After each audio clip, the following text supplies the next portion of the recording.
Hello guys, welcome back. Last time we talked about my strength and power program.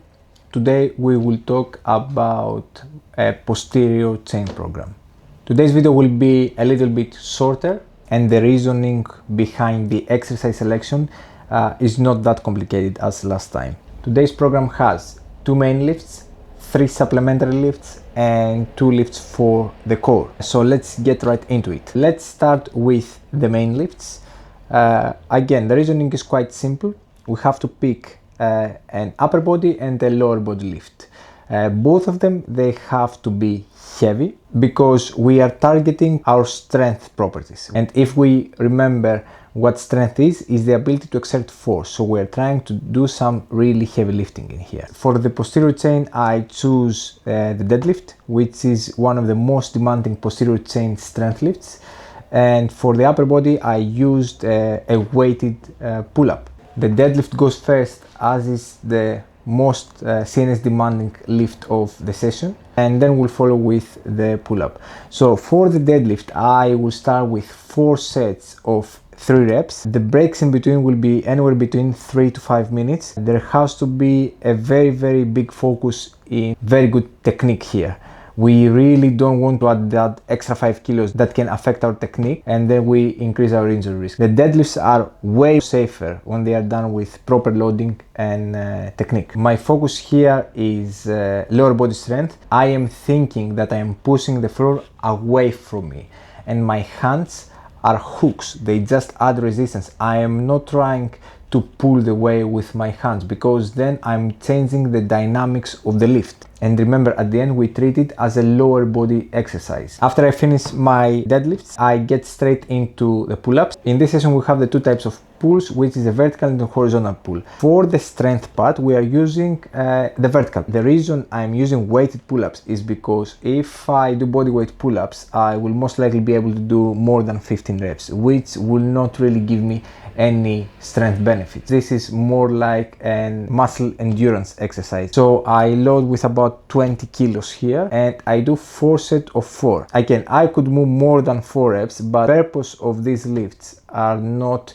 to go to failure. As we are working on strength, we are not trying to go to exhaustion. Technique and safety is our priority. I used 3 minutes of a break here, not so much as a deadlift. Deadlift was closer to 5 because pull-ups are less demanding and I need lower time to recover. Now, moving away from the strength block, I have an interesting combination. I have a superset of 1 upper body and 1 lower body exercise. Now, for the upper body, I used an exercise that it's a combination of a few things. I'm in inverted row position on the top part of the contraction. So I'm pulling myself close to the bar, and then I alternate my grip. Why do we do that? First of all, we have an isometric back contraction. So this is how we work on our isometric strength on our back. And also remember that we did a vertical pull before, so now we do the isometric strength with a horizontal. While we are holding our position there, at the brief second that our hand goes off the bar,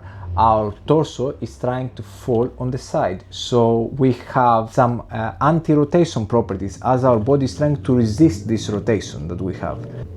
And an extra benefit of this exercise is also our grip endurance. In posterior chain program, usually the grip is getting fatigued quite a lot. I am trying to increase the endurance of my grip on purpose. I'm not using any restart in this session. While grip strength can be a limiting factor in very heavy pulls, these are sub-maximal pulls, which means that I most likely will be able to handle these lifts. That's also how I built a very good grip strength over the years of training like this. Second exercise that I pair is a kettlebell swing, and this is because working on the posterior chain for the lower body, we will be working on hip extensions. Now we have a lower body very heavy exercise on the strength block, so now when we work on endurance, we want some moderate to light weight. And instead of having a slow lift, we're using a very fast lift to increase our explosiveness. So we work also on power, because remember, the power is force times velocity. Both of them are hip extension.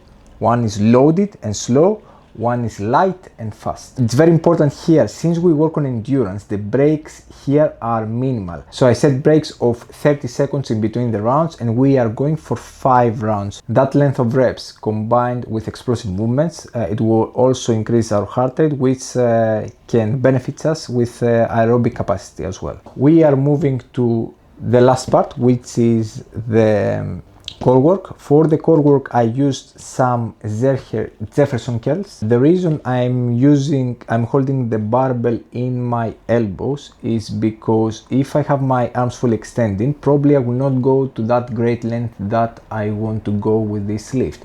The purpose of this lift is to have very controlled and loaded spinal flexions. So the Jefferson curl is like a supplementary lift which can help build some extra lower back strength in flexed position. I pair this with a dumbbell side bend. So by sitting down, we isolate the obliques and we make sure that the hip is locked and stable. So all the movements is coming from the obliques. So that will be a side core flexion. For the end, I forgot to mention I don't have a video of this, but to have a complete training of our posterior chain, we need to do some calf raises as well. And now it's time to do a recap. We have a lower body very heavy lift, an upper body very heavy lift, an upper body isometric lift, a lower body high velocity lift. For the core, we have spinal flexion and side flexion. And of course, at the end, we include the calf raise. I will attach the program in the screen now so you can see the complete breakdown of set, reps and everything. That was the video for today. I hope you got some useful information. If you have any questions or any suggestions, please leave a comment below and I will get back to you.